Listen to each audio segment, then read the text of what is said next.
Have you ever stared at a vacant lot and thought to yourself, man, I could build an absolute masterpiece right there, but then totally froze because, well, you have zero construction experience? Well, stick around for this full explainer, guys, because today we are taking that terrifying career pivot and turning it into a hyper-actionable roadmap. We're going to structure this journey exactly like building a house from the ground up. Let's get into it. So how on earth do you become a home builder with a completely blank resume? Honestly, this is the number one thing that stops aspiring builders dead in their tracks. It feels incredibly intimidating, right? Kind of like staring at the base of Mount Everest. But here is the craziest part. Some of the absolute most successful custom builders today, they started in completely unrelated fields. They literally conquered that mountain by taking very specific strategic steps. Because you don't just wake up one morning and declare yourself a custom home builder. You need a tactical, multi-pronged attack plan. First up, getting your foot in the door with entry-level construction roles. Next, you gotta actively pursue relevant education to really nail down the theory. And third, hunting down those internships or apprenticeships so you can learn the actual business side. You build this expertise, literally brick by brick. All right, here's exactly how we'll map out the path today. First, the educational blueprint, then gaining practical hands-on experience, moving into licenses and building codes, insurance and professional networking, and finally, your timeline to success.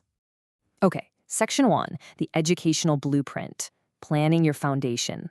So, if you're heading back to school or taking some classes, where should you actually focus your energy? We're talking construction management, civil engineering, architecture, and related fields. Look, these aren't just random academic majors. These specific paths give you a deeply comprehensive understanding of the entire construction process. They're going to teach you the complex project management and the critical technical elements of building homes that you just can't guess your way through. The big takeaway here? Education provides super valuable training. It builds your industry connections, and it heavily enhances your credibility with clients. Now, let me be absolutely clear, based on our sources over at Woodridge Homes, who are premier custom builders, by the way, post-secondary education is not strictly mandatory to get into this field. Nobody is sending you to jail for skipping it. But man, it is a massive foundational advantage for your future bottom line. It proves to those high-end clients that you have a formal, educated grasp on their investment way before you ever swing a hammer. Moving on to section 2, gaining practical, hands-on experience, laying the foundation. All right, you are gonna need a dual skill set to survive and actually thrive here. On the physical labor side, yeah, you absolutely need to get your hands dirty. That means working directly for construction companies, doing the grueling physical work, and understanding the physical intricacies of house firsthand. You've got to know how heavy a beam actually is, right? But then look at the administrative side. You absolutely must seek out internships and apprenticeships to understand the paperwork, the scheduling, the client management.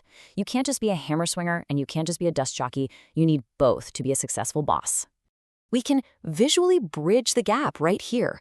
You start with education, you back that up with hardcore practical experience, and those two pillars naturally culminate in formal licensing. You really have to earn the right to call yourself a professional builder. Which brings us to section 3, licenses and building codes, building the framework. Let's walk through this protocol step by step because, guys, you really cannot mess this up. First, you have to research your state-specific regulations.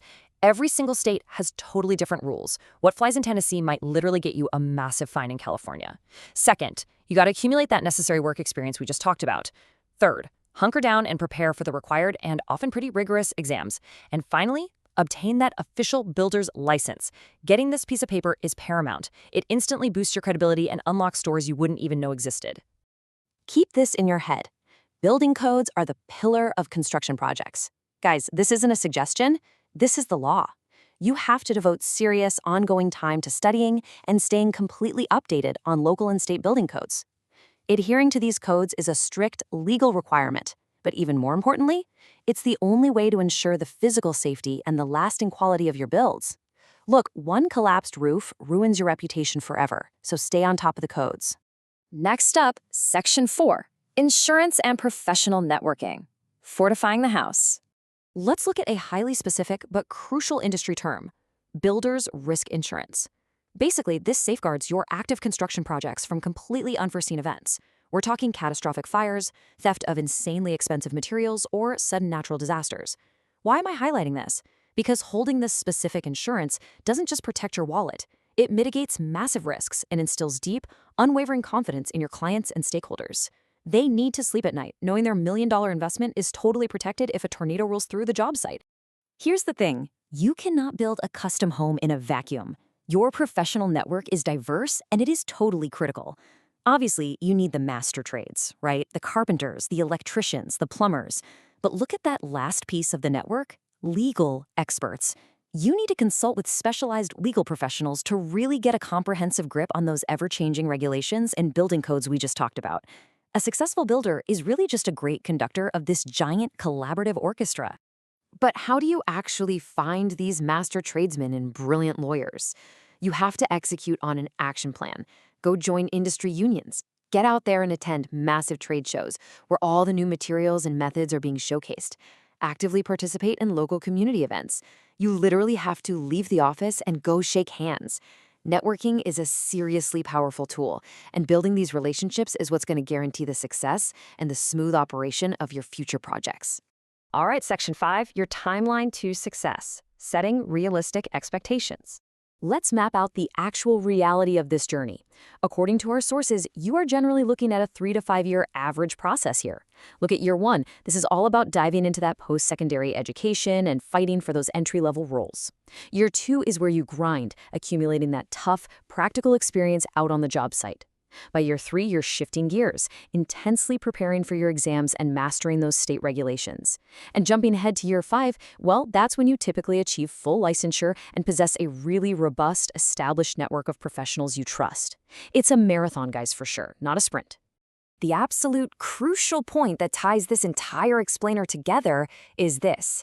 Success requires education, experience, and a fierce, unwavering commitment to excellence and continuous learning. You've planned the blueprint, you've poured the foundation, and you've built the framework. But honestly, the learning never actually stops. So the blueprint is drawn. The big question is, are you ready to build? If you follow these strategic steps, that massive, intimidating mountain of starting with zero experience suddenly becomes a super clear, walkable path. You've got the knowledge now, so it is time to take action. Thank you so much for joining me on this explainer. Stay focused, get out there, and go start building your legacy.